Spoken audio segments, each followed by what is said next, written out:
Aturan Urusan Mesyuarat dan Usul-Usul DR42 2023 Raun Undang-Undang Kawalan Produk Merokok demi Kesihatan Awam 2023 menyambung semula perbahasan atas masalah bahawa Raun Undang-Undang ini dibacakan kali yang kedua sekarang. Baik, sebelum saya teruskan, saya memberikan peluang terakhir untuk pembahasan terakhir. Saya jemput Bandar Kuching.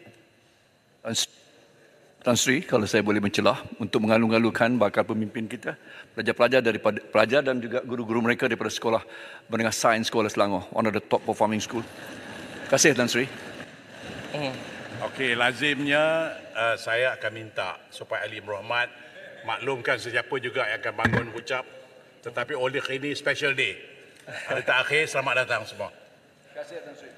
Baik, silakan Bandar Kuching. Terima kasih Tan Sri, terima kasih Tuan Di-Pertua. Masih 5 minit 5 minit, okey. Saya akan cuba secepat mungkin. Saya semalam telah mendengar dan juga meneliti semua perbahasan maupun dari pihak kerajaan maupun pihak pembangkang. Saya memahami semua pandangan yang diberikan, malah berkongsi banyak pandangan maupun perasaan yang ditunjukkan. Dan semua yang mengenali saya dan juga membaca kenyataan saya sejak dulu tahu pendirian saya dalam hal ini. Namun pada hari ini, sebagai seorang yang terlibat secara langsung dalam isu ini, izinkan saya untuk menceritakan kronologi isu ini dan bagaimana kita sampai pada keputusan pada hari ini supaya kita semua sebagai ahli berhormat lebih memahami isu ini secara mendalam. Untuk pengetahuan yang berhormat-berhormat sekalian, sebenarnya kita telah mengambil masa hampir 13 tahun lebih untuk sampai ke tahap ini. Tidak seperti kebanyakan negara maju yang lain, Malaysia tidak mempunyai undang-undang yang khusus untuk mengawal penjualan, penggunaan dan juga promosi produk tembakau seperti rokok dan vape. Kerajaan bergantung kepada peraturan-peraturan kawalan hasil tembakau 2004 sahaja yang diletakkan di bawah Akta Makanan 1983. Ini adalah undang-undang yang sama untuk mengawal contohnya pembuatan ayam goreng, mi kolok, laksa, minuman ringan dan sebagainya, serta juga keselamatan dan kualiti makanan am. Namun dengan peralihan zaman, dengan adanya peranti-peranti moden dan juga berjuta-juta orang sekarang yang menggunakan vape nikotin, peraturan sedemikian tidak berkesan. Malah untuk tujuan yang ada, sudah lapuk. Oleh itu, perbincangan telah bermula di peringkat kementerian untuk mewujudkan satu akta yang lebih komprehensif untuk memastikan semua produk merokok, bahan merokok, produk pengganti merokok dan ciptaan lain yang ada dapat dikawal selia dengan baik. Maka, akta ini dan kawal selia ini sebenarnya adalah maklumat semua pihak pada masa itu, termasuk pihak kementerian, NGOs dan semua pemegang taruh yang terlibat. Idea GEG kemudian telah dibawa oleh mantan Menteri Kesihatan. I think credit goes to where credit is. Sebab pada masa itu, ada NGO yang sebenarnya nak membantah terus, want to total ban of vape dan rokok elektronik. Bagi saya, industri telah berakar di negara kita dan telah berkembang dengan luas. Maka saya bersetuju dengan pendirian mantan menteri pada masa itu bahawa the trend actually has sailed. Tetapi juga tertarik dengan idea GEG ini, namun ada sedikit keraguan. Saya mengaku ada keraguan, terutamanya dari isu penguatkuasaan dan juga unintended consequences dengan izin. Disebabkan itu, pada masa itu pembentangan pertama draft RUU, saya menyokong secara prinsip dan semangat RUU tetapi menolak disebabkan kuasa penguasaan yang terlalu kuat dan terbuka untuk salah guna. But we didn't give up. We kept going dengan izin. Jadi ia sekali lagi melalui JKPK yang dipengerusikan oleh Menteri Kesihatan untuk menggubal, untuk polish satu RUU yang boleh diterima rakyat dan boleh mencapai matlamat yang kita ada. Namun parlimen telah dibubarkan awal, maka kita tak dapat membentangkan pada masa itu. Apabila Yang Berhormat Menteri Kesihatan sekarang telah mengambil posisi beliau, usaha itu telah diteruskan secara giat dan telah menjadi antara agenda utama Kementerian Kesihatan Malah, ia lagi dibawa ke JKPK yang telah dipengerusikan oleh Kuala Selangor. Saya ingin jelaskan di sini, banyak naratif yang digunakan kononnya kerajaan tunduk kepada industri dalam hal ini. Tapi dalam engagement, dalam perbincangan yang saya buat dalam JKPK, dalam mana engagement di luar, sebenarnya tentangan bukan hanya datang daripada industri. Banyak pihak lain sebenarnya menentang, banyak pihak lain yang tidak dapat menerima idea ini. Dan alasan-alasan yang diberikan, walaupun saya secara peribadi tidak bersetuju, tetapi ia juga menasabah, is legitimate, dan kita haruslah juga tanggani isu-isu tersebut.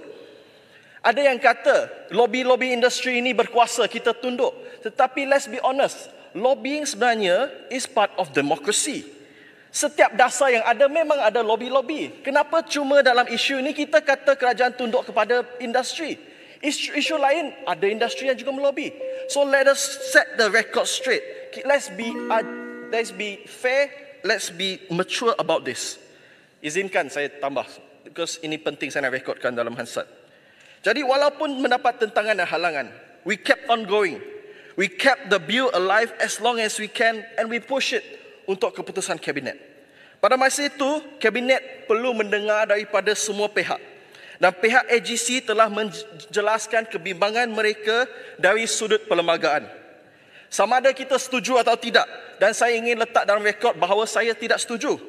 Tetapi sebagai sebuah kerajaan ataupun kabinet yang bertanggungjawab, mereka kena ambil nasihat tersebut.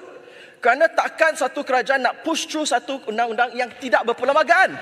Itu tidak bertanggungjawab. So, tanggungjawab kerajaan adalah untuk mencari titik pertengahan dalam sesuatu dasar, mengambil kira semua pandangan yang ada. Kalau kita mau melaksanakan satu dasar yang efektif, we need the buy-in and support of as many people as we can. So, sekarang kita ada satu keputusan yang kita harus buat. Kalau kita nak teruskan dengan draft RUU yang sedia ada pada masa itu, RUU itu akan ditangguhkan lagi. Dan satu isu yang bagi saya kita tak boleh terima. Kerana kita perlu kawal selia. We need the regulation untuk bahan merokok, produk merokok dan produk pengganti merokok sekarang dengan segera. Oleh itu keputusan yang susah telah dibuat untuk decouple untuk masa itu. As we prepare the ground for GEG mungkin pada masa hadapan. This is where kita haruslah bersama-sama bekerjasama.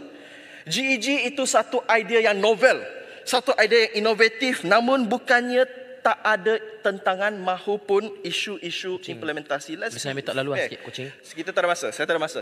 Banyak lagi. Kalau kita lihat contohnya di negeri New Zealand. Saya sendiri telah pergi ke New Zealand. Saya berbincang dengan Menteri Kesihatan pada masa itu, Timbalan Menteri Kesihatan pada masa itu, pengerusi Chairman of Select Committee pada masa itu. Mereka juga menceritakan kepada saya isu-isu yang berbangkit yang mereka kena selesaikan. UK walaupun telah diumumkan, banyak tentangan juga ada. Jadi saya ingin menceritakan apa yang telah dilakukan apabila keputusan susah telah dibuat untuk decouple untuk masa ini. Tahukah anda, disebabkan selepas keputusan tersebut dibuat, hujung minggu cuti di Pavali yang kita lalui, pihak KKM, pihak AGC, kita punya civil servant, semua mereka yang terlibat, mereka telah berkemah dalam satu hotel untuk menyiapkan RUU yang ada di depan kita ini. Kerana kita nak bentang, kita nak luluskan, kita nak push it as soon as possible. Kerana isu yang sangat penting, kita tak mau lihat dia ditangguhkan lagi. Jadi saya nak dalam parlimen ini nak rekodkan penghargaan kepada semua pejabat awam, kepada menteri, semua pihak yang terlibat. We working hard for this. Yang berhormat Kepala Angat, saya tak akan berikan sebab tak ada masa, tapi let's work together. Saya tak ada masa. Let's work hard together. Let's prepare the ground. RUU yang ada ini bukan satu perkara yang baru. Tapi seperti saya ceritakan pada mulanya, adalah maklumat awal semua pihak yang bermula 13 tahun yang lalu. Ini adalah satu pencapaian di mana kita berpeluang mempunyai satu stand alone Akta Kawalan Tobacco seperti negara maju lain untuk mengawal semua produk tersebut. Dengan adanya kawalan yang lebih ketat, kawal selia yang lebih baik, contohnya pengiklanan, tempat menjual, ia dapat dibuktikan dapat menurunkan prevalence merokok seperti negara Australia dan Singapura. I think the data does not lie. Ada yang kata kenapa tidak jelas vape di dalam akta ini, tak ada peranti dan contohnya. Tetapi RUU ini didraft secara meluas supaya semua perkara, peranti ke, produk merokok ke yang ada pada hari ini dan juga ada yang mungkin pada masa depan dapat dirangkumi di bawah akta ini. Jadi, yang Tuan Yang Pertua, isu yang ada di hadapan kita, RUU ini mungkin dikatakan tidak sempurna oleh banyak pihak. Look, I share your sentiments.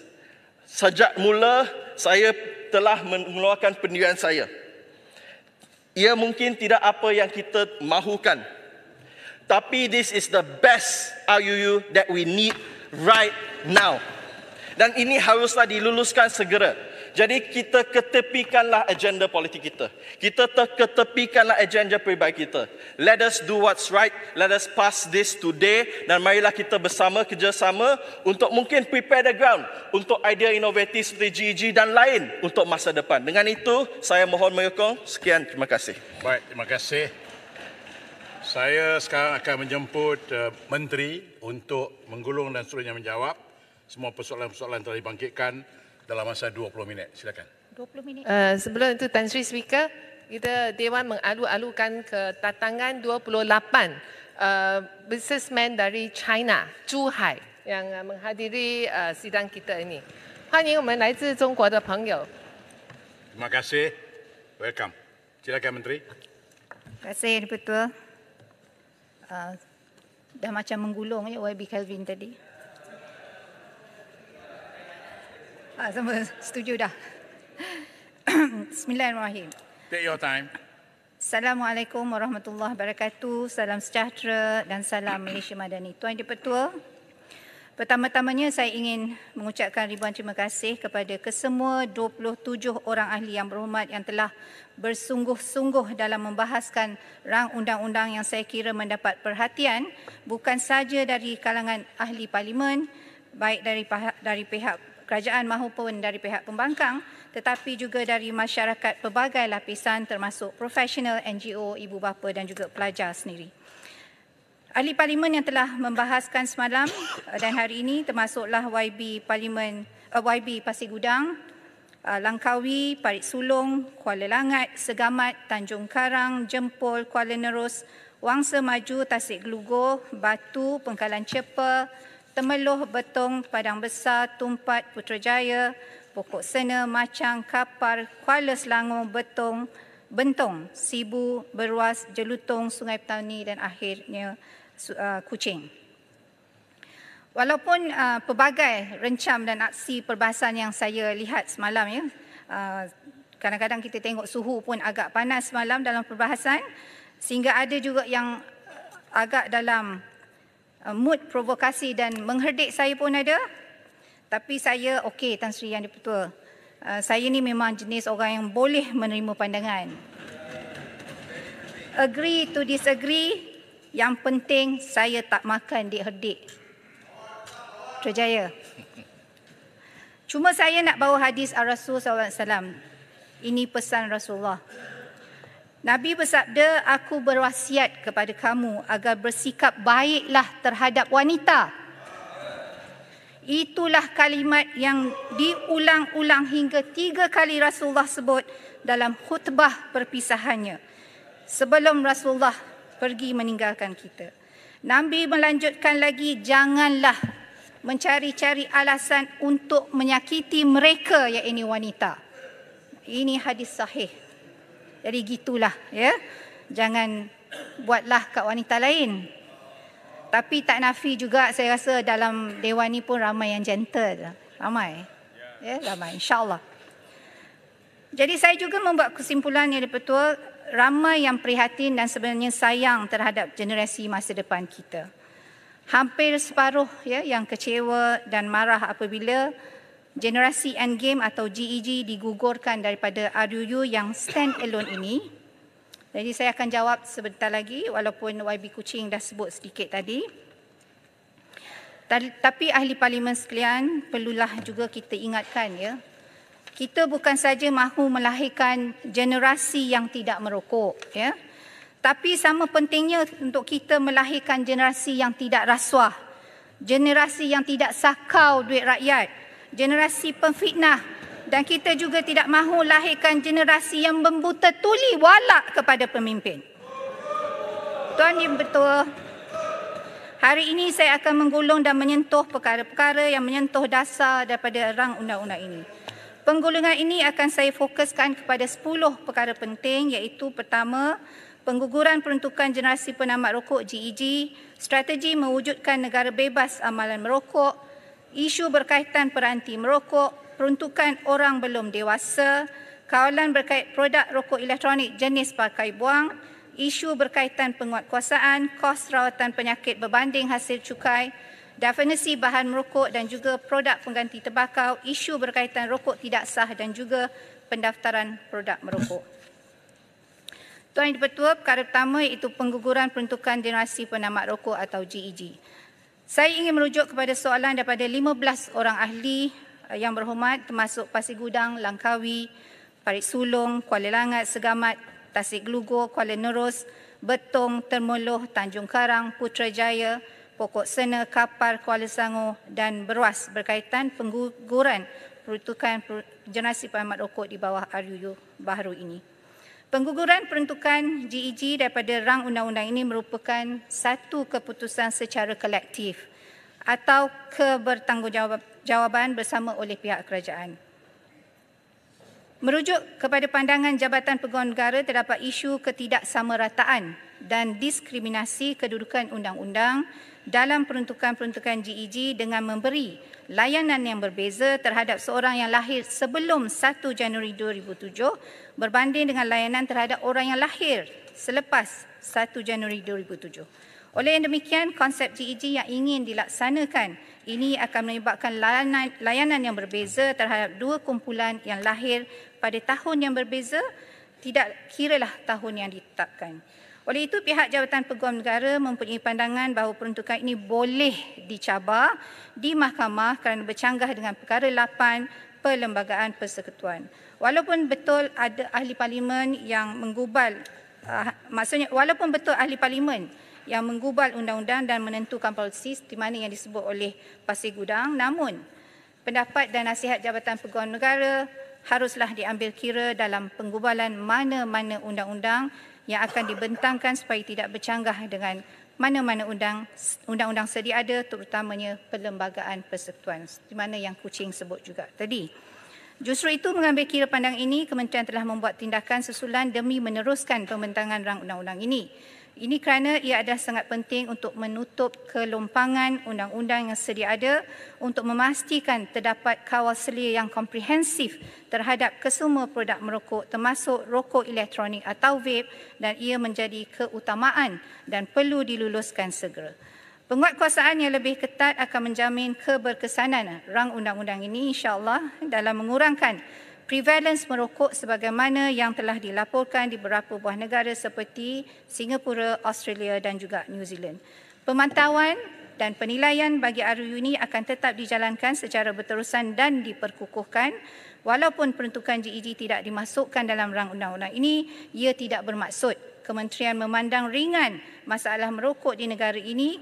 Kita sebaliknya akan terus mempergiatkan aktiviti advokasi pencegahan merokok. Saya juga ingin merujuk kepada Yang Berhormat Kuala Nerus yang mengatakan rang undang-undang ini tidak banyak beza apabila Kementerian menggugurkan peruntukan GEG dan menggantikan dengan peruntukan orang belum dewasa dan dikatakan rang undang-undang ini lebih longgar. Ingin saya jelaskan, rang undang-undang ini merupakan satu akta baru yang stand alone dengan izin, dah banyak kali juga kita dengar di Dewan Yang Mulia ini, yang membolehkan kawalan itu lebih menyeluruh dapat dibuat. Di bawah rang undang-undang ini terdapat peruntukan-peruntukan tambahan seperti keperluan pendaftaran semua produk merokok, larangan penjualan dan periklanan produk merokok tiruan dan peruntukan situasi akut atau kritikal yang tiada dalam peraturan sedia ada. Kedua iaitu strategi untuk mewujudkan negara bebas amalan merokok, YB Tanjung Karang telah bertanya mengenai strategi mewujudkan negara bebas amalan merokok. Kementerian telah merangka dan akan melaksanakan pelan 5 tahun memfokuskan aktiviti pendidikan kesihatan melibatkan advokasi dan pencegahan merokok bagi melindungi generasi muda agar mereka kekal tidak merokok. Kementerian juga akan mengukuhkan aktiviti-aktiviti intervensi bagi membantu mereka yang telah merokok untuk berhenti merokok dan pelbagai pihak seperti badan bukan kerajaan, NGO, badan profesional, guru dan juga ibu bapa turut dilibatkan dalam pelaksanaan ini. Antara aktiviti advokasi dan pencegahan tabiat merokok yang telah dilaksanakan dan akan diteruskan oleh kementerian termasuklah menjalankan aktiviti advokasi melalui program sisipan dan juga kelab-kelab sedia ada di sekolah serta turut melibatkan persatuan ibu bapa dan guru iaitu PIBG.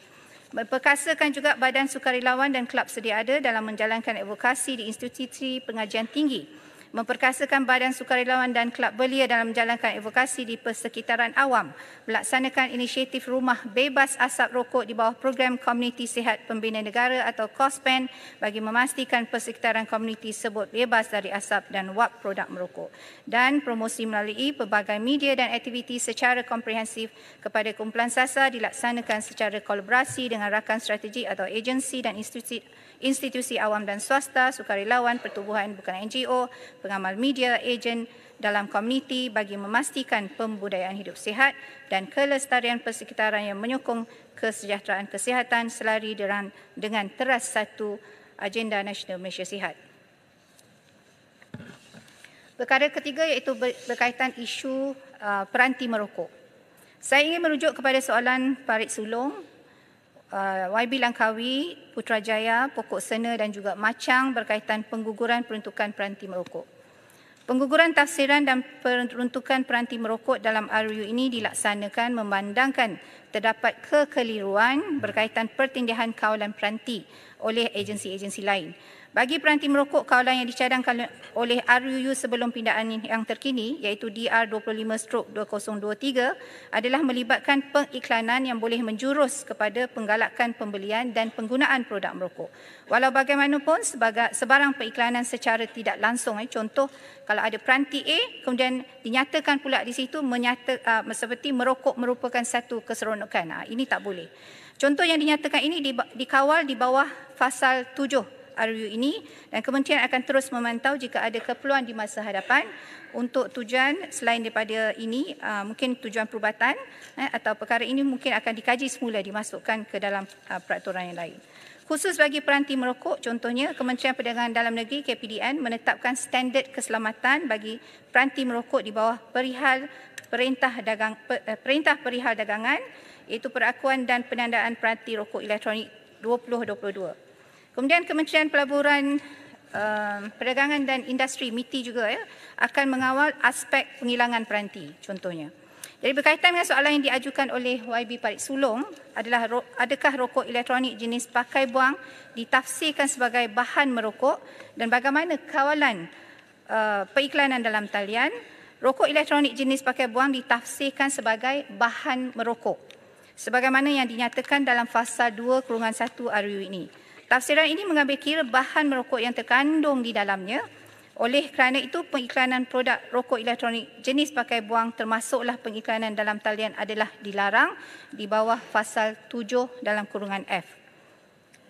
YB Jempol telah bertanyakan adakah kerajaan akan bercadang untuk membuat larangan berkaitan dengan produk pakai buang. Fasal 10 memperuntukkan larangan penjualan produk tembakau dan sebagainya. Menurut fasal ini, tiada seorang pun boleh menjual atau mempamerkan bagi penjualan apa-apa produk tembakau, bahan merokok atau produk pengganti tembakau melainkan jika penjualan atau pameran bagi jualan itu mematuhi kehendak sebagaimana yang telah ditetapkan. Oleh yang demikian, perkara-perkara tentang syarat-syarat penjualan akan ditentukan di bawah peraturan. Pihak kementerian mengambil maklum pandangan YB Jempol berkaitan pencemaran alam sekitar akibat pembuangan produk pakai buang ini. Kementerian akan bekerjasama dengan agensi lain Jempol seperti KPKT, Kementerian Pembangunan Kerajaan Tempatan dalam menentukan kaedah sesuai untuk pelupusan produk pakai buang tersebut, dan pada masa yang sama kementerian akan mengkaji perkara ini dengan teliti dan akan menentukan syarat penjualan di bawah peraturan. YB Sungai Petani ingin supaya kementerian menyatakan dengan jelas tentang perbezaan di antara peranti merokok dengan peranti lain seperti inhaler, memandangkan ada ahli yang berhormat mempersoalkan tentang pengguguran peranti merokok di bawah RUU ini.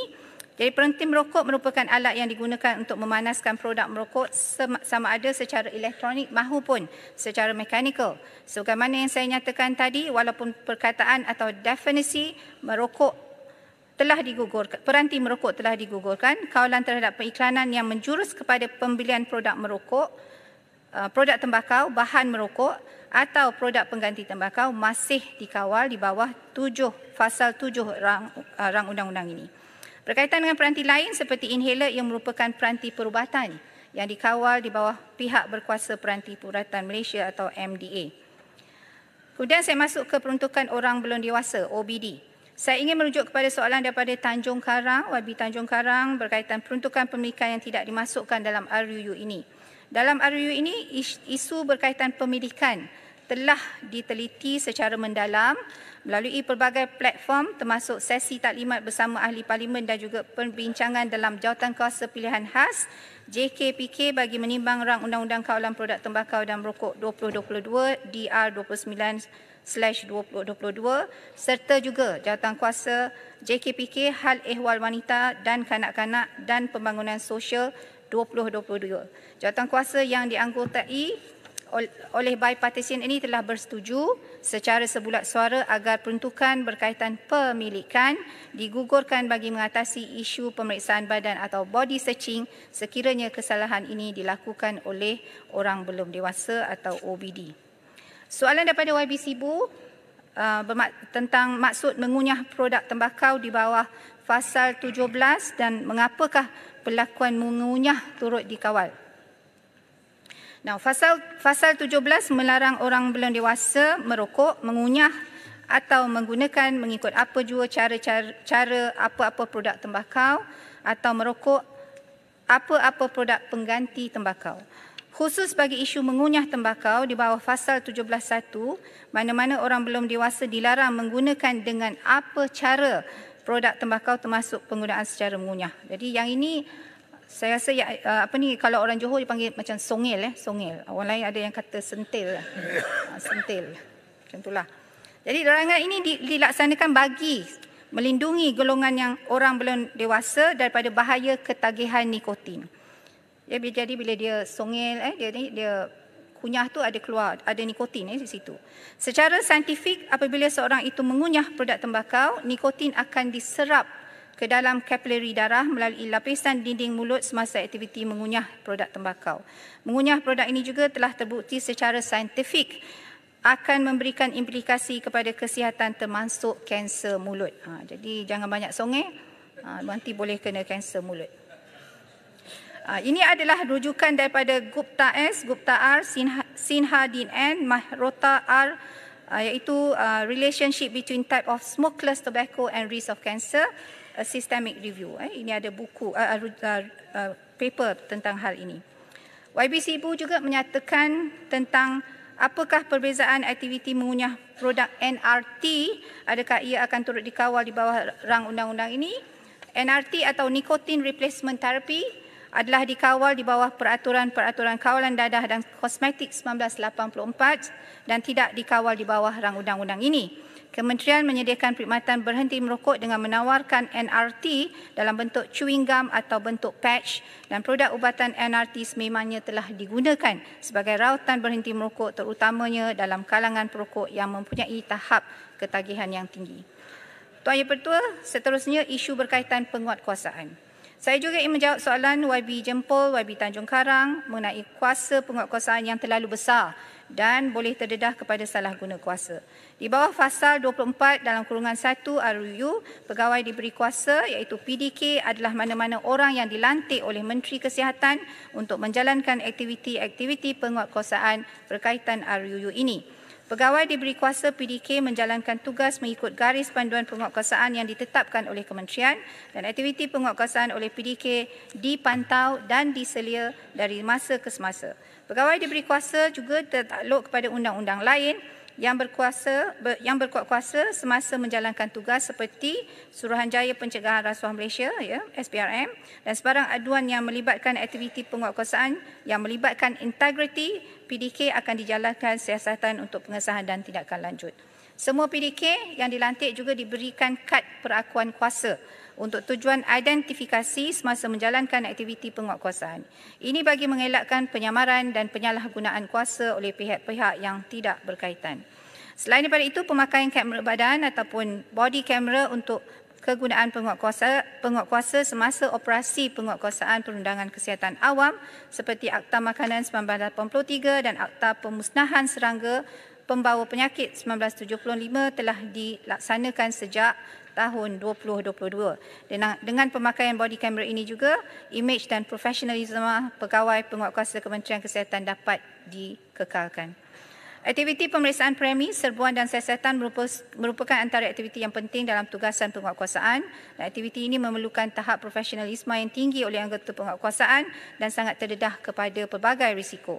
Oleh yang demikian, dengan pemakaian body camera ini, anggota penguatkuasa yang berisiko ditohmah dan difitnah juga dengan pelbagai tuduhan mempunyai pembelaan atau bukti balas yang sewajarnya.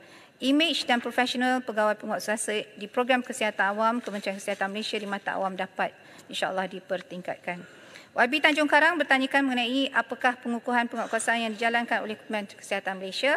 Pihak kementerian akan bekerjasama dengan agensi lain bagi mengukuhkan pemantauan dan penguatkuasaan di bawah RUU ini. Agensi berkaitan yang bertanggungjawab adalah seperti Kastam, Diraja Malaysia, Kementerian Perdagangan Dalam Negeri dan Kos Sara Hidup, Pihak Berkuasa Tempatan, PBT, Lembaga Kenaf dan Tembakau Negara, LKTN, Suruhanjaya Komunikasi dan Multimedia Malaysia serta yang lain juga.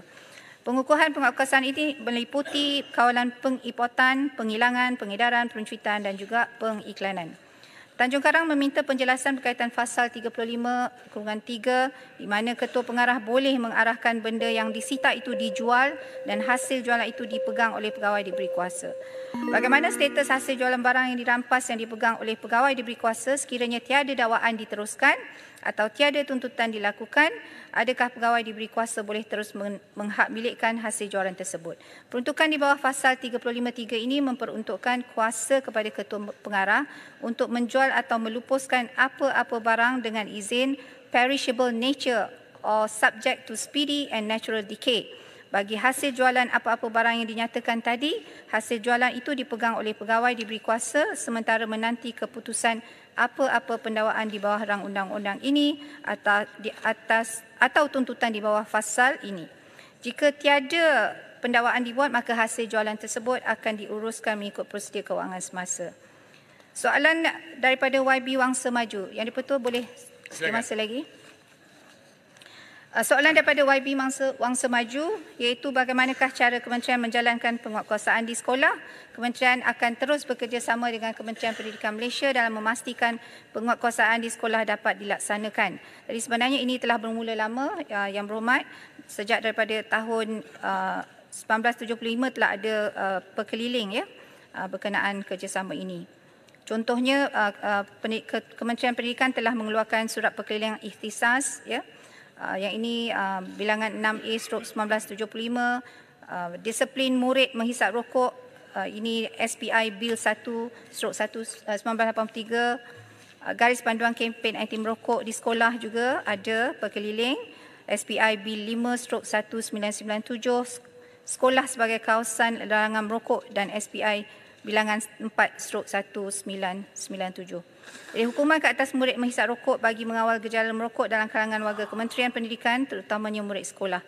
Selain itu, Kementerian Pendidikan juga telah mengeluarkan surat siaran KPM Bill 17 tahun 2015. Ini larangan penggunaan rokok elektronik atau vape di sekolah sebagai peringatan kepada institusi pendidikan di bawah Kementerian Pendidikan. Di samping itu banyak lagi program-program lain bersama Kementerian Pendidikan, contohnya Kelab Doktor Muda kita ada, juga program kesihatan oral tanpa amalan merokok atau kotak juga kita laksanakan sejak 2016. Selain itu, Kementerian telah melaksanakan juga beberapa siri taklimat bersama beberapa persatuan ibu bapa dan guru. Kos rawatan penyakit berbanding hasil sukai, sebagai makluman Yang Berhormat Kuala Langat dan KAPA, YB KAPA, berkenaan pertanyaan berkaitan kos rawatan penyakit berbanding hasil cukai. Yang ini juga saya telah beberapa kali menjawab di Dewan Yang Mulia ini, tapi saya ulang sekali lagi.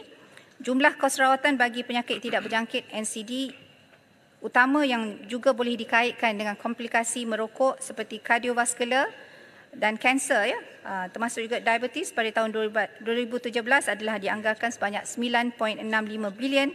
Ini berdasarkan laporan The Direct Healthcare Cost of Non-Communicable Diseases in Malaysia yang dikeluarkan pada tahun 2022.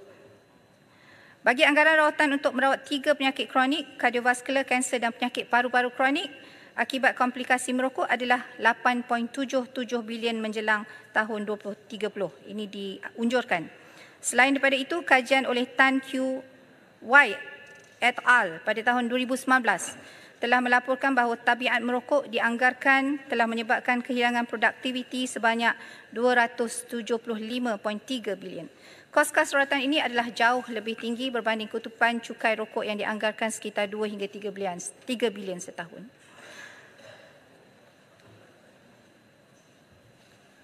Selain daripada itu, Kementerian Keuangan juga menganggarkan hasil kutipan cukai vape kira-kira 500 juta ringgit setahun. Walau bagaimanapun, kajian menunjukkan kos rawatan bagi penyakit elektronik and vape use associated lung injury (EVALI) adalah sebanyak RM150,000 bagi setiap pesakit dan dijangka meningkat sehingga 369 juta setahun pada tahun 2030. Namun dipercayai jumlah sebenar adalah lebih tinggi sekiranya akta ini tidak diluluskan dan kerajaan bakal menanggung kos rawatan yang lebih tinggi jika tiada kawalan dibuat berkaitan rokok elektronik atau vape melalui rang undang-undang ini, maka lebih ramailah yang akan terdedah kepada risiko komplikasi penyakit akibat penggunaan rokok elektronik. Pelbagai bukti saintifik telah menunjukkan bahawa produk merokok merupakan faktor risiko utama kepada komplikasi penyakit NCD dan kos ini akan terus meningkat sekiranya rang undang-undang ini tidak diluluskan. Tasik Gelugur bertanya tentang definisi bahan merokok dan produk pengganti tembakau. Yang ini sebenarnya dah kalau lihat di dalam rang undang-undang ini dah dinyatakan tentang definisi tersebut. Saya rasa saya tak perlu membacakannya sebab ada dah dalam ni. Yang Berhormat, yang saya timbulkan tu mengenai pertindanan antara definisi. Pertindihan. Okey. Sebab propylene glycol dan satu lagi itu digunakan dalam rokok juga. Jadi rokok masuk kategori mana? Baik. Terdapat beberapa kekeliruan yang telah diutarakan berkaitan dengan jenis-jenis produk merokok yang dikawal di bawah rang undang-undang ini. Secara amnya di pasaran terdapat produk berasaskan tembakau dan produk tidak berasaskan tembakau. Produk yang berasaskan tembakau adalah produk merokok yang menggunakan daun tembakau. Seperti produk yang berasaskan tembakau adalah produk merokok yang menggunakan daun tembakau seperti rokok, cerut, tembakau lerai dan shisha. Shisha. Jadi shisha ini ialah tembakau molasses dia panggil. Manakala produk merokok yang tidak berasaskan tembakau boleh didapati dalam bentuk cecair atau bentuk rokok yang menggunakan daun selain daun tembakau. Oleh yang demikian, di bawah RUU ini secara amnya produk merokok dibahagikan pada 3 kumpulan. Yang ini Yang Berhormat boleh merujuk kepada RUU ini. Jadi semua definisi ini telah dinyatakan di bawah pasal 2 dalam braket 1 dengan jelas. Walau bagaimanapun pihak kementerian ingin menjelaskan bahawa penggunaan suatu bahan merokok itu hendaklah digunakan dengan suatu barang lain atau peralatan lain. Ini adalah kerana bahan merokok tidak boleh dihisap secara langsung atau secara terus. Oleh itu yang demikian, ketika perbuatan merokok, ia adalah perbuatan merokok produk pengganti tembakau yang di dalamnya boleh terkandung bahan merokok. Itu maksudnya. Baik, isu berkaitan rokok tidak sah sikit lagi ya. Isu berkaitan rokok tidak sah bagi menjawab soalan YB Bentong iaitu apakah mekanisme pengawalan rokok tidak sah.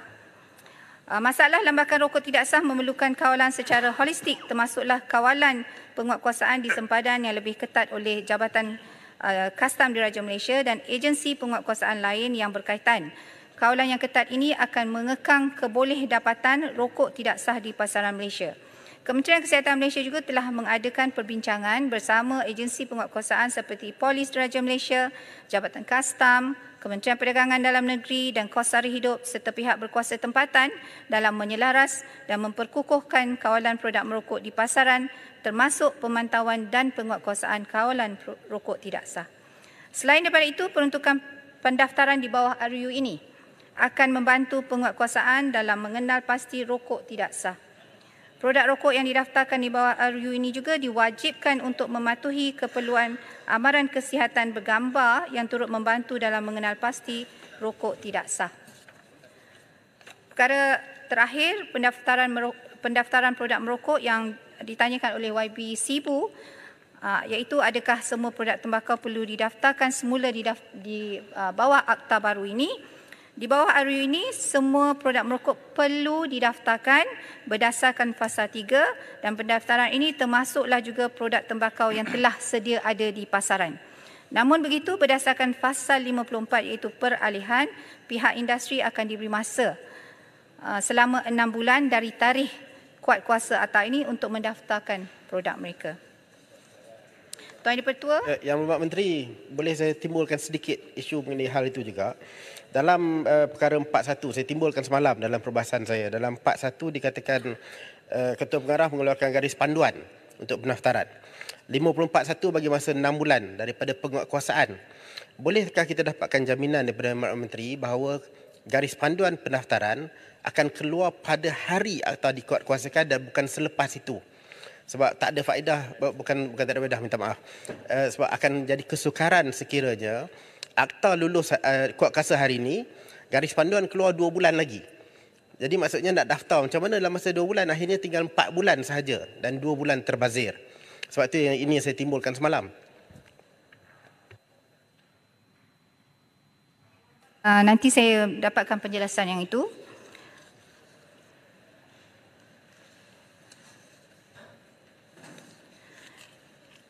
Tuan Di-Pertua, sekali lagi saya ingin mengucapkan berdapatkan penjelasan yang itu. Kalau tak dapat saya ni, saya cepat ni saya akan jawab secara bertulis nanti. Yang Berhormat Menteri, penjelasan. Ya. Semalam saya ada timbulkan yang pertamanya peraturan apa yang akta dibuat ini hanyalah merubah daripada peraturan kawalan merokok kepada akta.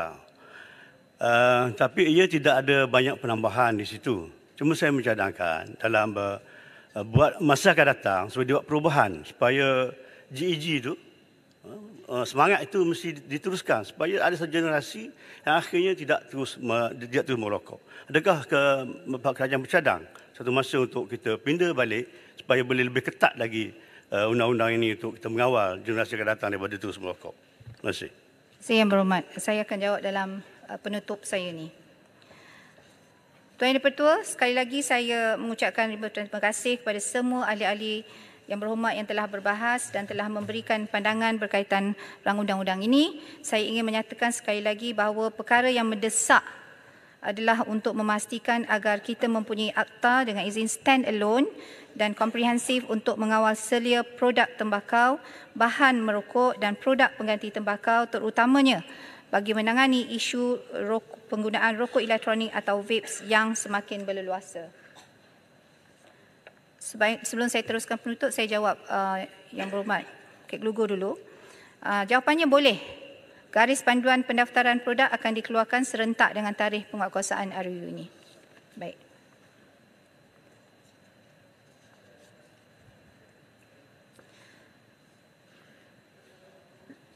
Saya teruskan, undang-undang sedia ada iaitu peraturan kawalan hasil tembakau 2004 ini di bawah Akta Makanan 1983 tidak mencukupi untuk mengawal produk merokok baharu ini. Selain itu, RU ini sangat penting untuk diluluskan bagi menutup kelompangan undang-undang kawalan produk merokok yang ada sekarang.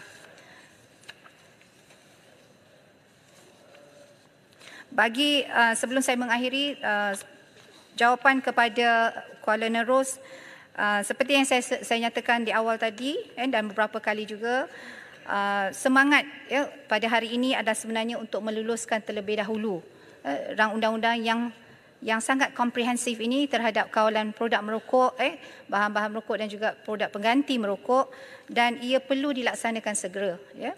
Berkaitan dengan GEG yang mendapat beberapa pandangan dan ada sedikit pertikaian, kita akan tengok dalam masa selepas daripada penguatkuasaan nanti, kita akan terus memantau tentang apakah kesan rang undang-undang ini terhadap penurunan mungkin prevalence merokok dan sebagainya. Dan insya-Allah jika ada keperluan pada ketika itu, kita boleh bawa kembali tentang isu GEG ini. Jadi bagi mengakhiri ucapan pengulangan saya pada hari ini, Kementerian akan terus memberikan komitmen untuk menguatkuasakan akta ini sebaik saja ia diluluskan, dan KKM akan bekerjasama dengan semua agensi berkaitan bagi memastikan masalah merokok dapat dibendung. Saya juga ingin menyeru kepada semua ahli parlimen untuk memberikan sokongan kepada RUU ini demi masa depan anak-anak kita. Dan saya yakin anak-anak kita, anak saya, anak semua ahli parlimen, dan anak semua ahli parlimen, anak saya juga, insya-Allah. Tuan dan Dipertua, sekian saja pengguluhan saya pada hari ini. Bagi soalan-soalan yang tidak sempat saya jawab, saya mohon untuk memberikan jawapan yang bertulis. Sekian, terima kasih. Baik. Ahli yang berhormat, sekarang saya kemukakan masalah kepada majlis bagi diputuskan. Masalahnya ialah bahawa rang undang-undang ini dibacakan kali yang kedua sekarang. Ahli yang berhormat, yang bersetuju kata bersetuju. Yang tidak kata tidak. Lebih suara yang bersetuju. Rang undang-undang ini dibacakan kali yang kedua sekarang. Rang undang-undang bernama Suatu Akta untuk mengadakan peruntukan bagi perkara berhubungan dengan pendaftaran, pengiklanan, kawalan penjualan dan pembelian produk tembakau, bahan merokok dan produk pengganti tembakau, dan untuk mengadakan peruntukan bagi perkara yang berhubungan dengannya. Majlis dalam jawatankuasa.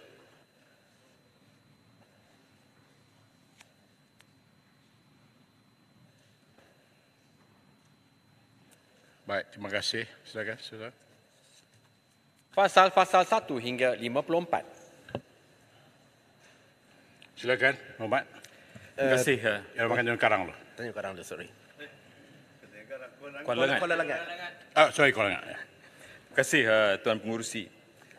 Suka saya merujuk kepada bahagian 6, pasal 17, perkara 24, bertujuan untuk melarang mana-mana orang yang belum dewasa daripada merokok, mengunyah dan menggunakan apa-apa produk tembakau atau produk mengenai tembakau. Mana-mana orang belum dewasa yang gagal mematuhi pasal ini melakukan satu kesalahan.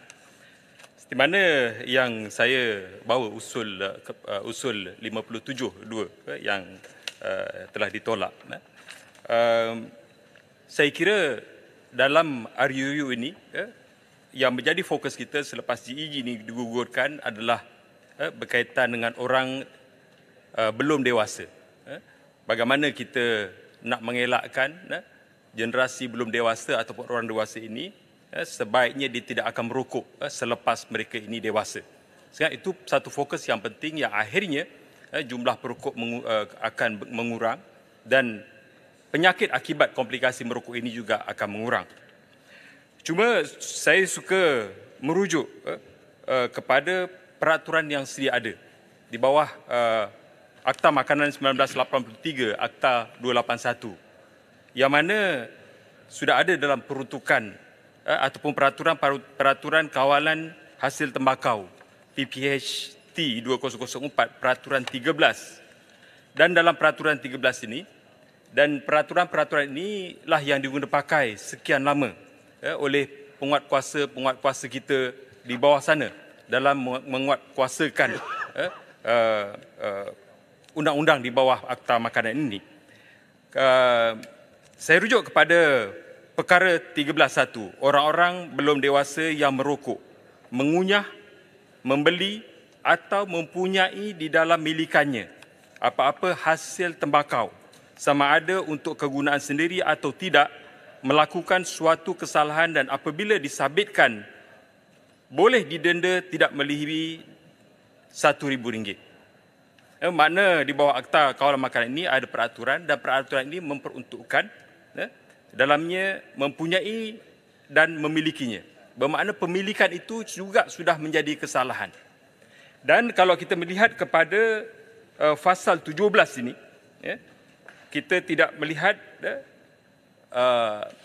kerana juga kita seperti mana disebutkan oleh Menteri tadi, pemilikan itu tidak dimasukkan dalam RUU ini.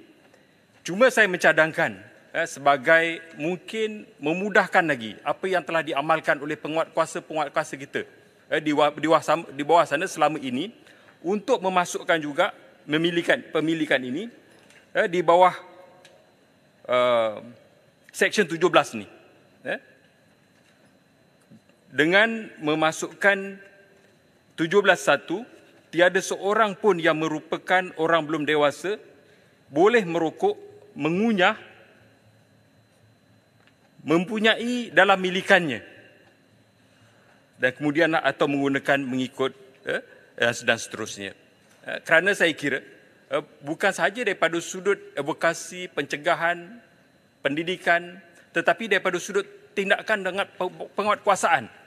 Saya kira mungkin anak-anak kita yang cuba-cuba itu dia tidak akan merokok yang boleh dikenakan tindakan oleh penguatkuasa kita dalam keadaan sewenangnya begitu. Tapi mereka ada bahan-bahan milikannya yang boleh disabitkan dengan kesalahan. Sebab tu saya merasakan kesungguhan kita untuk orang belum dewasa ini ataupun generasi belum dewasa ini, anak-anak kita ini, kita kuatkuasakan dengan pemilikan itu juga menjadi suatu kesalahan.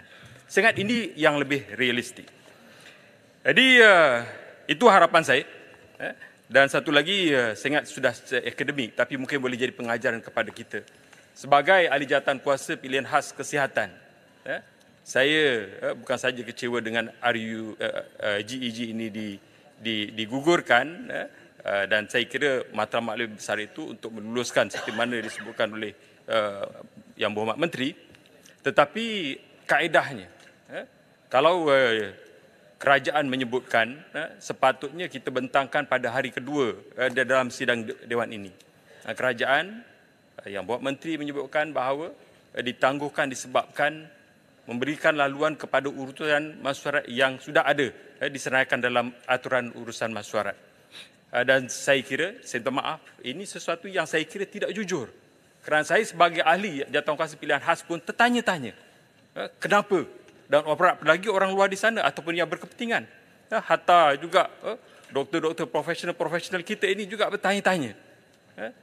Kalau dan disebutkan tadi oleh Kuching bahawa di Pawali pun, saya kira selepas kita tangguhkan itu, bekerja untuk bagaimana mentuntaskan lagi RUU ini.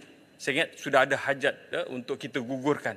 Apatah salahnya kalau kita di peringkat ahli jawatankuasa pilihan khas ini pun dimaklumkan ataupun secara jelas ada perkara-perkara yang menjadi kepentingan masih lagi di dalam peringkat perbincangan. Saya harapkan ini tidak akan berlaku lagi. Terima kasih, Tuan Pengerusi. Terima kasih. Ya, Tasik Grogo. Terima kasih, Pengerusi. Saya juga menyokong cadangan yang dibawa oleh Kuala Langat tadi. Cuma saya nak menambah cadangan dua perkara untuk perhatian Yang Berhormat Menteri. Pertama mengenai perkara 17 juga.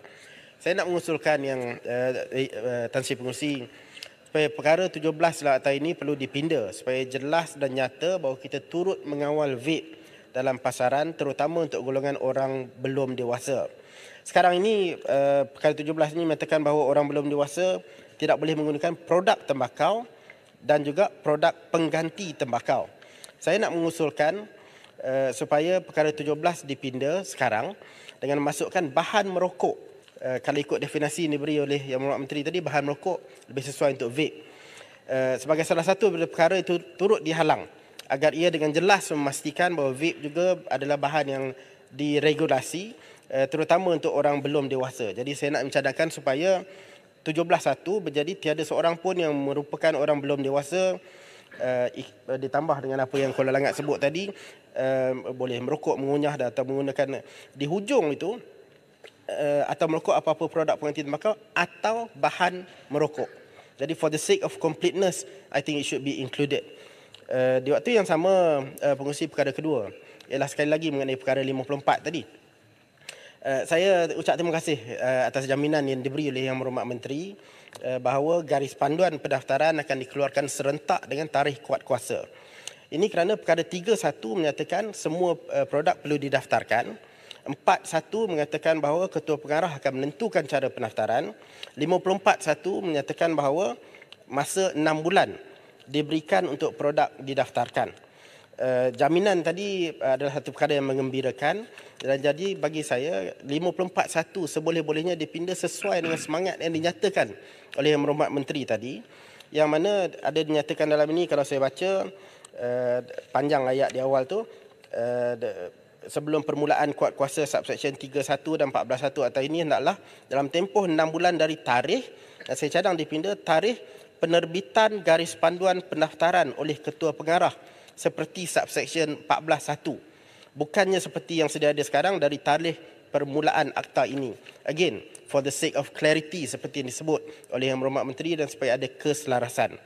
Dan akhirnya Tuan Pengerusi, sekali lagi saya nak ulang poin saya semalam lah. Ini sekali lagi bukan untuk Yang Berhormat Menteri tapi mungkin untuk pengerusi. Kita bincang ni banyak pengerusi. Dan saya rasa idea-idea pihak kerajaan banyak, pihak pembangkang pun banyak.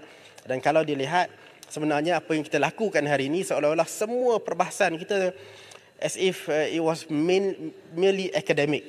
Sebab satu perkataan pun setakat ini belum dipersetujui untuk dipinda. Baik idea pembangkang, baik idea kerajaan, semuanya ditolak, dan yang nak diluluskan ialah sama juga dokumennya hari ini. Jadi saya mohon Yang Berhormat Pengerusi untuk mempertimbangkan kalau kita boleh ubah sikit proses supaya ada masa untuk dipinda, ada masa untuk diteliti cadangan-cadangan, dan sekiranya dipinda biarlah masa tu ada panjang sikit, mungkin seminggu atau lebih, untuk kita benar-benar membahaskan dengan cara yang benar-benar bermanfaat, bukan saja untuk kita tapi untuk rakyat di luar sana. Terima kasih. Baik, Menteri, sila. Terima kasih kepada pelanggan yang telah bertanyakan tadi. Sebenarnya berkaitan dengan isu pemilikan, saya dah ada jawapan tadi dalam perbahasan ya. Tapi kalau nak dengar balik, kita ulang sedikitlah ya. Isu ini sebenarnya telah diteliti secara mendalam dalam sebagai melalui pelbagai platform lah, termasuk sesi taklimat bersama ahli parlimen dan perbincangan dalam JKPK bagi menimbang rang undang-undang kawalan produk merokok bagi tahun 2022. So, dan juga dalam JKPK hal ehwal wanita dan kanak-kanak. Jadi kita mengambil kira yang ini juga bagi tahun 2022. Jadi ini juga telah kita teliti secara yang mendalam lah Yang Berhormat, dan kita rasakan untuk mengelakkan isu body searching ini ya. Jadi kita kira rang undang-undang yang telah dibentangkan tadi adalah satu rang undang yang telah lengkap lah ya. Kemudian mengenai dengan bagaimana kita nak memastikan selepas mereka berumur 18 tahun ataupun dewasa mereka tidak merokok. Jadi kita ada masa 18 tahun lah untuk mendidik anak-anak kita ni ya. Saya yakin kita sebagai orang Islam pun kita memang macam ketika kita diajarkan, contohnya dalam bab solat ya, umur 7 tahun bagaimana cara kita mendidik, umur 10 tahun macam mana kita mendidik, umur selepas balik macam mana kita mendidik. Jadi saya rasa itu juga pendekatan seperti itu juga penting, dan pendekatan untuk educational enforcement juga penting untuk memastikan anak-anak kita yang tidak merokok ataupun telah kita bentuk untuk tidak merokok di bawah umur 18 tahun ini, selepas berusia lebih 18 tahun mereka juga akan terus tidak merokok. Kemudian berkaitan dengan Speaker, ya. Pengerusi, boleh. Isu yang saya bangkitkan, saya faham soal body searching dan sebagainya, itu pun ada undang-undang yang mengawal. Isu yang saya bangkitkan adalah di dalam peraturan itu ada peraturan-peraturan yang berkaitan dengan milikan yang diamalkan oleh penguatkuasa dalam menjalankan tugas mereka di peringkat bawah sana.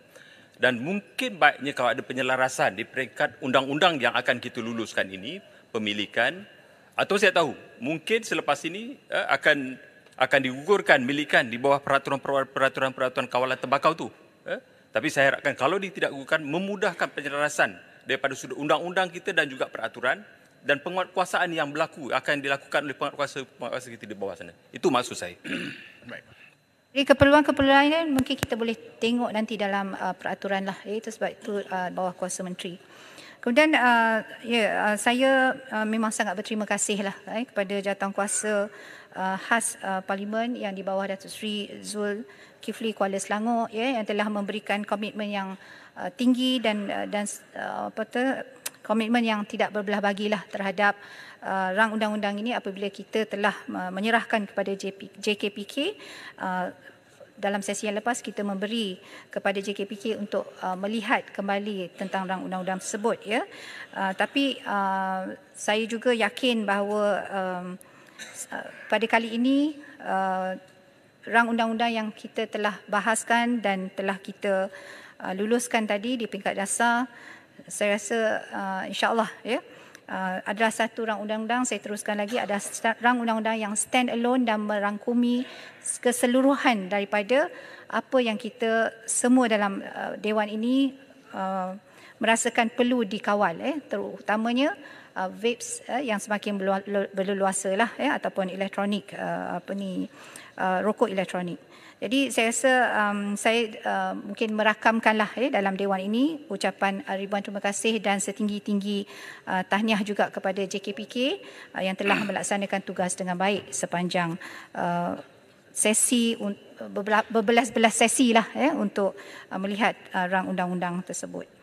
Kemudian jawapan kepada Bukit Gelugor, saya juga merasakan perkara yang sama. Tasik Gelugor. Maaf, selalu terlupa. Tasik Gelugor.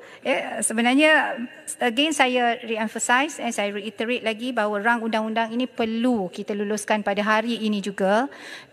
Dan saya mohon supaya kita menerimanya dengan baik, dan segala perkara-perkara yang mungkin kita boleh lihat dalam sudut peraturan, kita itu ada masa lagi untuk kita menambah baik rang undang-undang ini. Jadi itu jawapan daripada saya, Tuan Ketua. Baik, terima kasih. Fasal 1 hingga 54 jadi sebahagian daripada rang undang-undang. Menteri, tolong.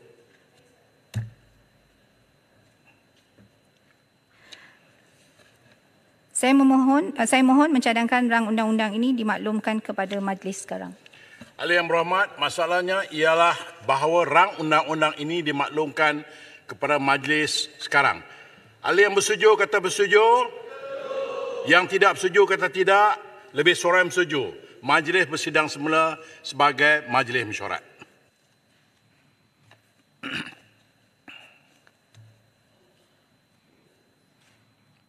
Sila Menteri.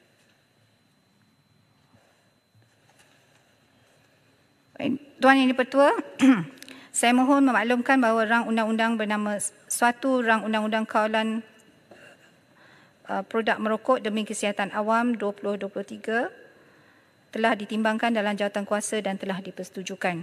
Saya mohon mencadangkan supaya rang undang-undang ini dibacakan sekali lagi yang ketiga dan diluluskan sekarang. Siapa yang menyokong? Tuan Yang di-Pertua, saya mohon menyokong. Baik, terima kasih.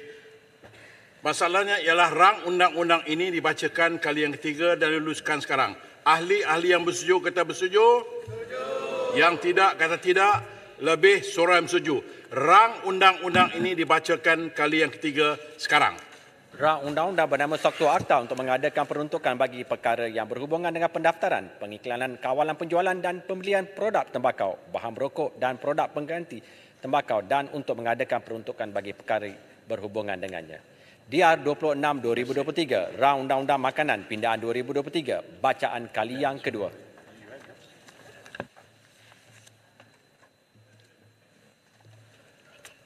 Tuan Yang di-Pertua, saya mohon mengemukakan rang undang-undang bernama Akta untuk meminda Akta Makanan 1983 dalam kurungan Akta 281.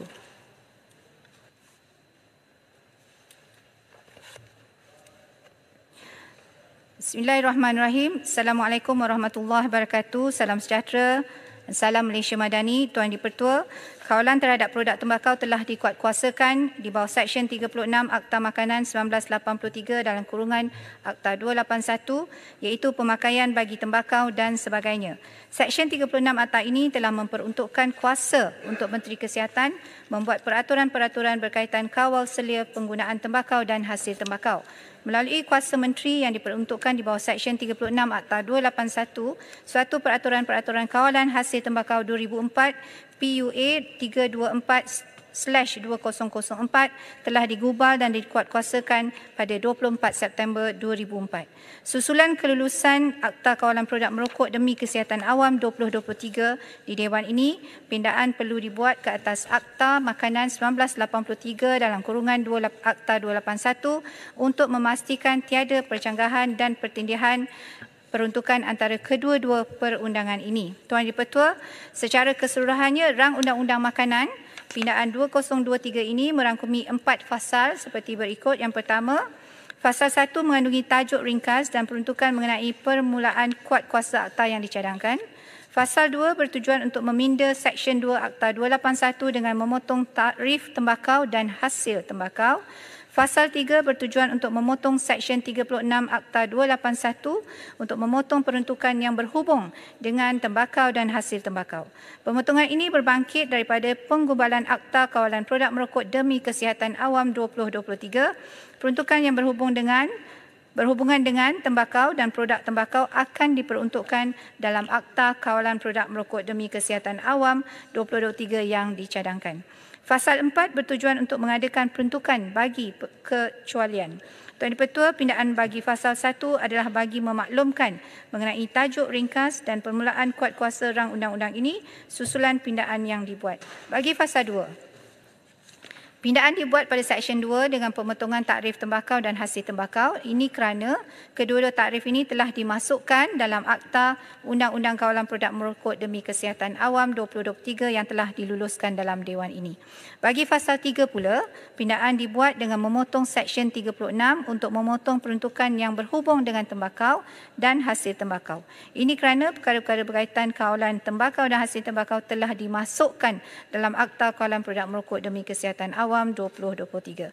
Fasal 4 pula bertujuan mengadakan peruntukan kecualian di mana peraturan-peraturan yang dibuat di bawah Akta 281 iaitu PUA 324/2004 akan terus berkuat kuasa dan apa-apa pendaftaran atau tindakan yang telah dibuat termasuk notis arahan atau kelulusan yang diberikan berhubung dengan hasil tembakau di bawah Seksyen 36 Akta 281 hendaklah dikawal sedia di bawah Akta Kawalan Produk Merokok demi Kesihatan Awam 2023. Tuan Yang Dipertua, saya mohon mencadangkan.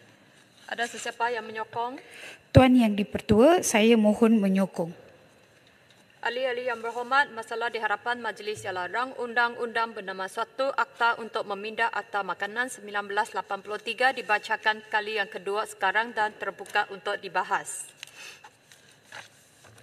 Hanya dua pembahas iaitu Yang Berhormat Bayang Lepas dan Yang Berhormat Kuala Kedah. Jadi saya jemput Yang Berhormat Bayang Lepas. Yang Bayang Baru, Puan Pengurusi, Puan Yang Dipertua. Terima kasih kerana memberi peluang untuk saya bangkitkan untuk berbahas dalam rang undang-undang pindaan Akta Makanan 1983. Saya tahu bahawa tujuan pindaan ini adalah consequential bill untuk memotong produk merokok, kawalan produk merokok dan sebagainya untuk dimasukkan kepada rang undang-undang kawalan produk merokok demi kesihatan awam 2023. Dan saya memang menyokong, ya. Tetapi saya ingin ambil kesempatan rang undang-undang ini untuk membangkitkan beberapa isu dasar tentang Akta Makanan. Kerana kita tahu bahawa bukan selalu ada peluang untuk berbahas tentang Akta Makanan, dan saya ingin memberi sedikit cadangan kepada kementerian supaya kita mempertingkatkan isu makanan kita. Kita tahu bahawa Akta Makanan ini diwujudkan untuk mengawal keselamatan makanan, food safety di sepanjang rantaian makanan daripada ladang sehingga ke meja makan.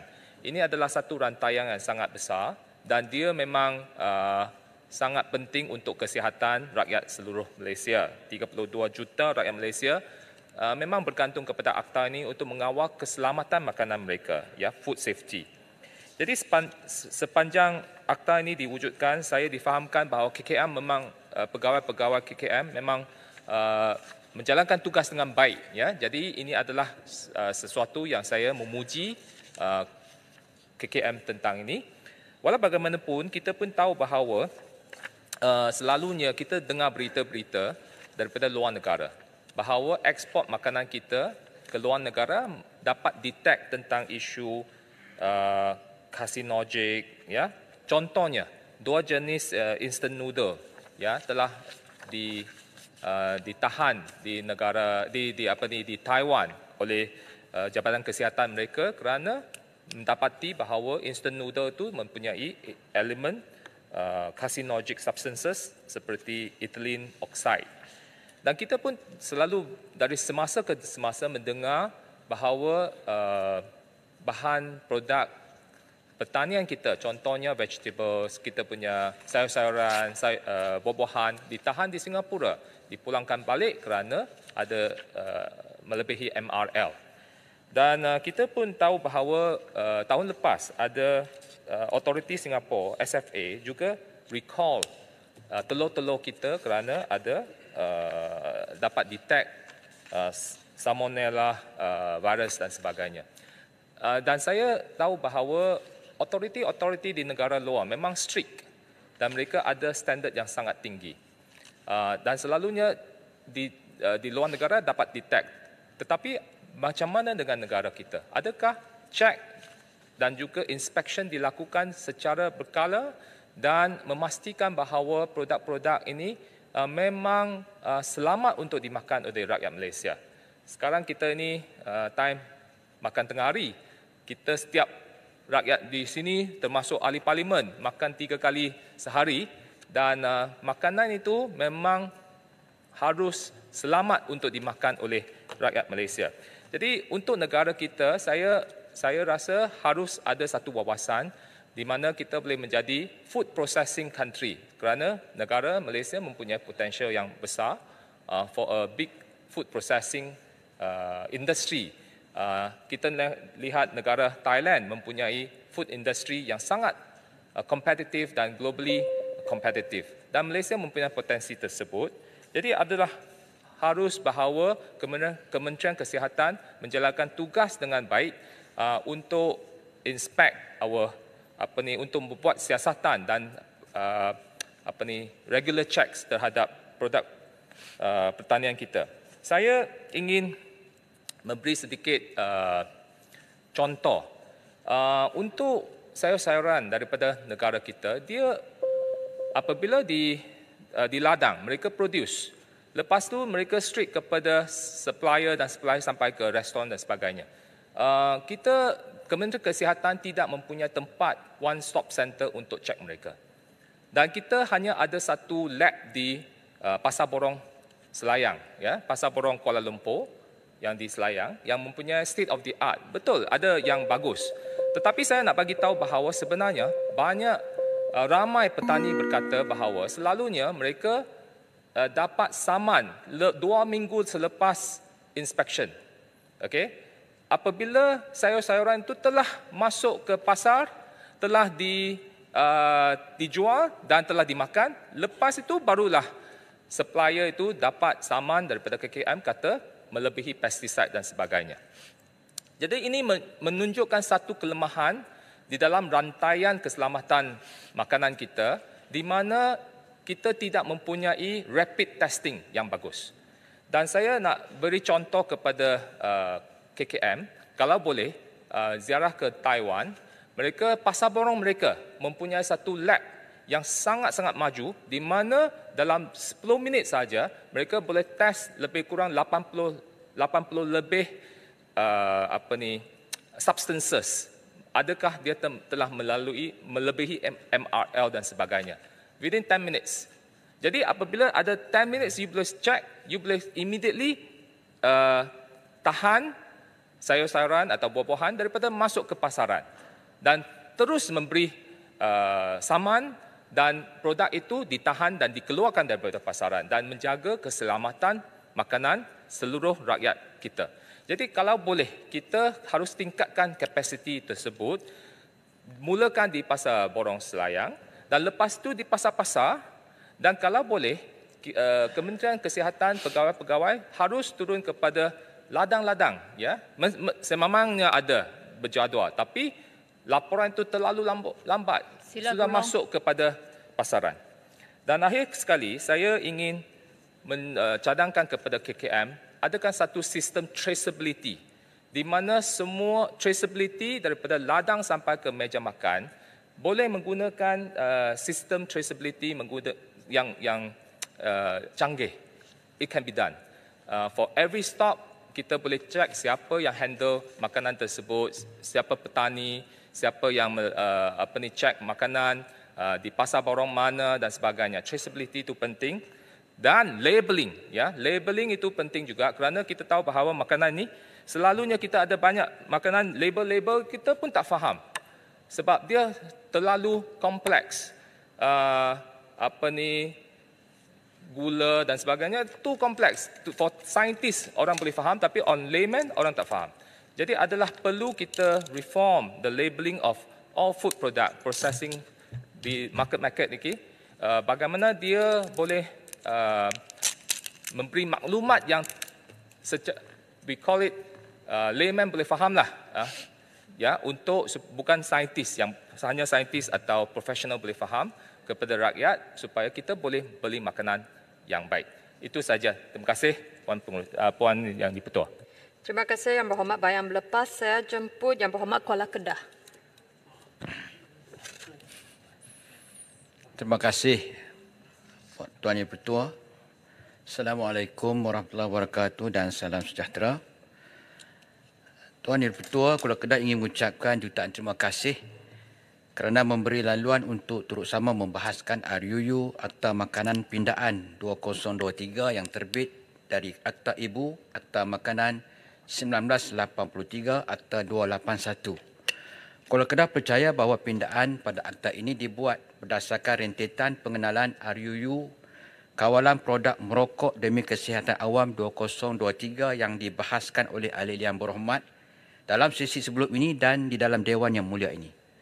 Oleh itu, pindaan dalam peruntukan tertentu sebagaimana yang telah dinyatakan di dalam huraian bilangan 2 fasa 1 adalah munasabah dan bertepatan dengan semasa untuk dipindah.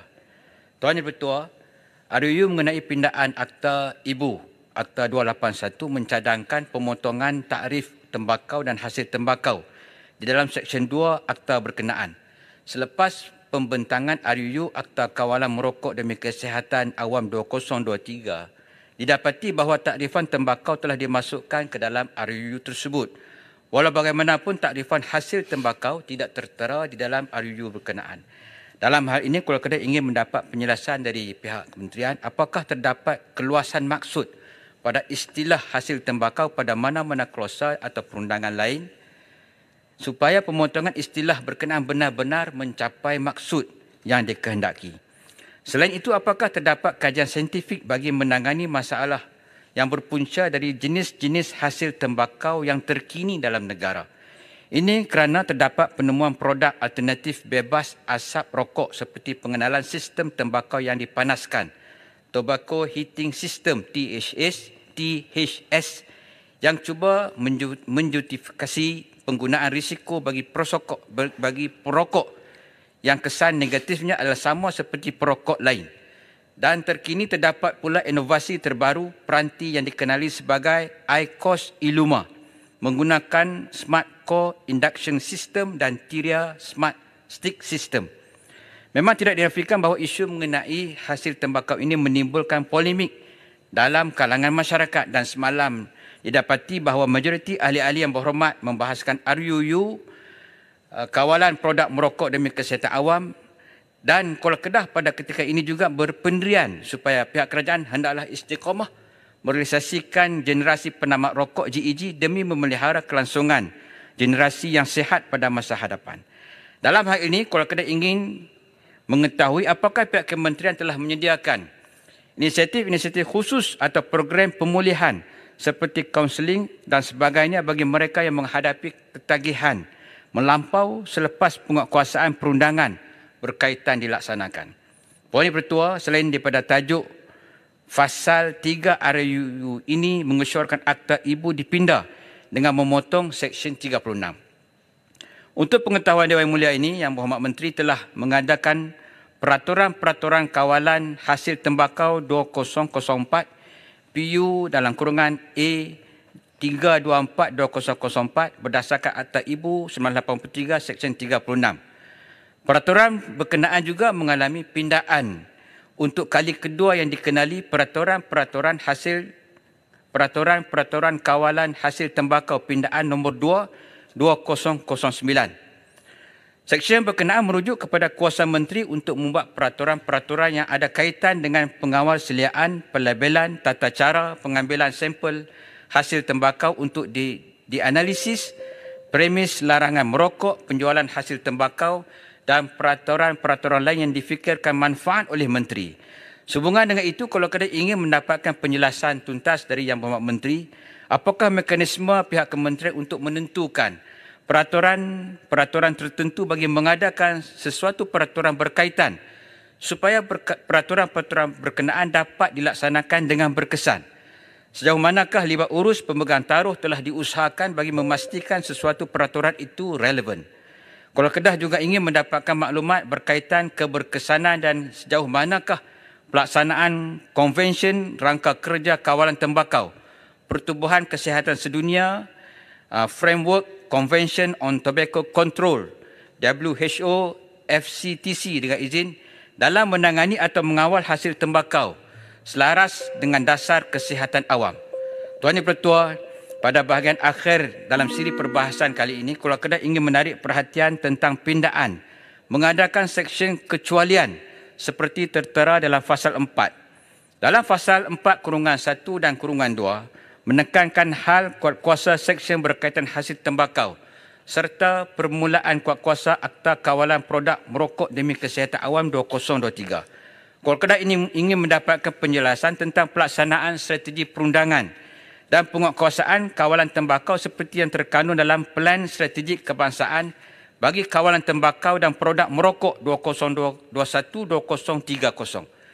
Berapakah jumlah kes yang telah didakwa mengikut pecahan jantina dan umur, serta apakah berlaku pengurangan jumlah mereka yang mengambil produk hasil tembakau selepas penguatkuasaan perundangan berkenaan. Tuan Yang Pertua, itu saja perbahasan saya. Sekian, terima kasih. Terima kasih Yang Berhormat. Saya jemput Yang Berhormat Menteri untuk menjawab dalam masa 5 minit. Terima kasih Yang Pertua. Saya berterima kasih atas perbahasan yang diberikan oleh dua ahli parlimen dari Bayan Baru dan juga Kuala Kedah.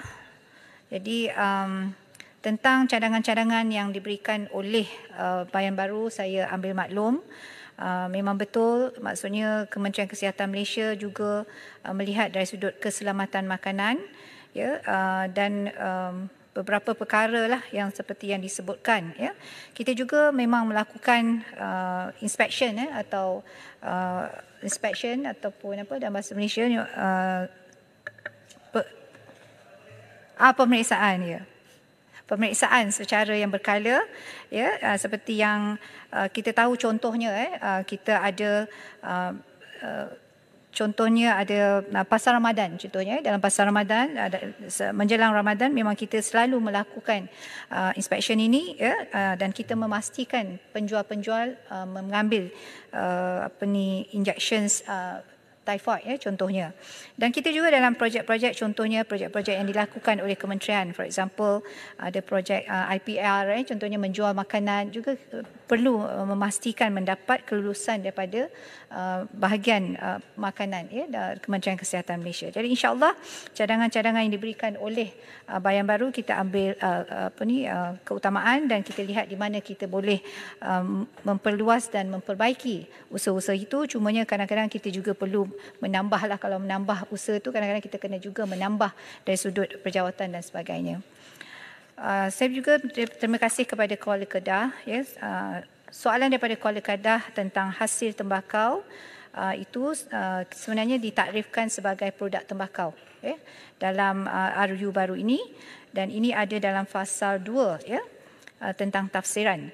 Manakala produk merokok baru yang menggunakan peranti sebagaimana yang dinyatakan oleh YB Kuala Kedah tadi, telah pun juga kita masukkan dalam rang undang-undang ini yang telah diluluskan. apabila perkara yang disebut tentang keberkesanan, ya, untuk kita melihat kepada keberkesanan apa saja peraturan, sebenarnya kita perlu melakukan pemantauan yang berterusan, juga kita melihat kepada statistik. Jadi statistik ni, angka-angka statistik ini sebenarnya dalam Kementerian Kesihatan Malaysia ni banyak, ya. Mungkin saya boleh bagi contohlah, ya. Contohnya statistik yang kita ada, penguatkuasaan dan tindakan susulan Peraturan Kawalan Hasil Tembakau 2004, ya, bagi orang yang belum dewasa, contohnya yang berumur di bawah 18 tahun bagi tahun 2019 hingga 2023 Oktober, ya. Kalau kita lihat, kalau contohlah penguatkuasaan yang kita lakukan, melihat keberkesanan penguatkuasaan pada tahun 2019 contohnya, kita ada bilangan notis kesalahan tahun semasa sebanyak 4,923 bilangan notis kesalahan yang telah kita keluarkan. Tetapi ia semakin meningkat dari tahun ke tahun dan terakhir pada Oktober 2023 meningkat kepada 5,792 notis.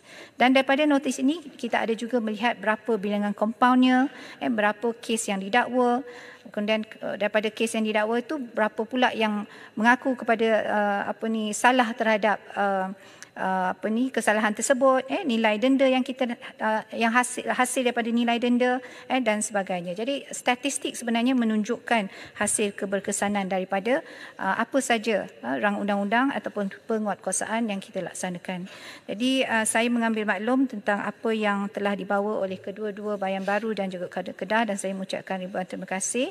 Yang di-Pertua, sebelum saya mengakhiri penggulungan saya ini, saya sebenarnya ingin merakamkan ucapan terima kasih saya kepada semua menteri-menteri kesihatan yang terdahulu, ya.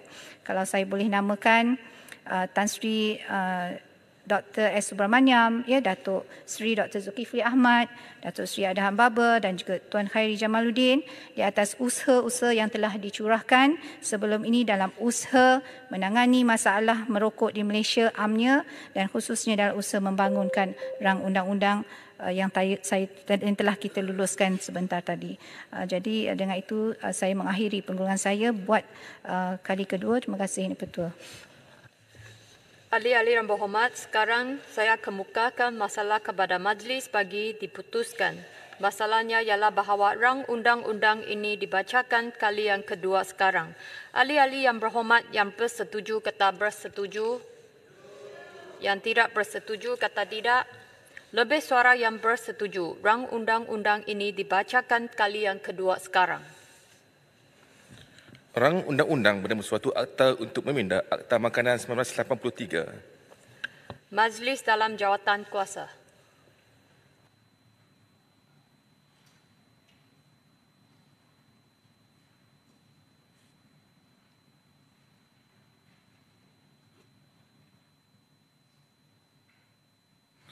Fasal-fasal 1 hingga 4.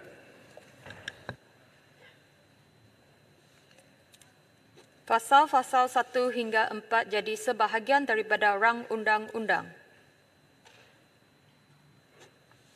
Saya mohon mencadangkan rang undang-undang ini dimaklumkan kepada majlis sekarang. Ahli-ahli yang berhormat, masalahnya ialah bahawa rang undang-undang ini dimaklumkan kepada majlis sekarang. Ahli-ahli yang bersetuju kata bersetuju, yang tidak bersetuju kata tidak. Lebih suara bersetuju. Majlis bersidang semula sebagai majlis mesyuarat.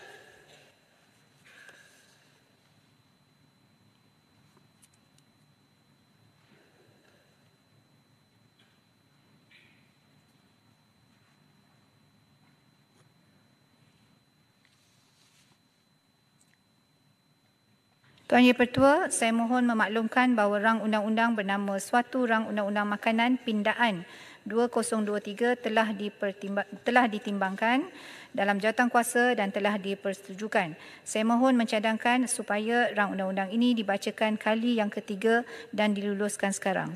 Ada sesiapa yang menyokong? Tuan Yang di-Pertua, saya mohon menyokong. Masalahnya ialah bahawa rang undang-undang ini dibacakan kali yang ketiga dan diluluskan sekarang. Ahli-ahli yang bersetuju kata bersetuju. Yang tidak bersetuju kata tidak.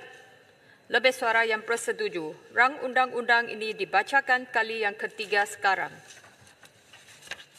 Rang Undang-Undang Berbangsa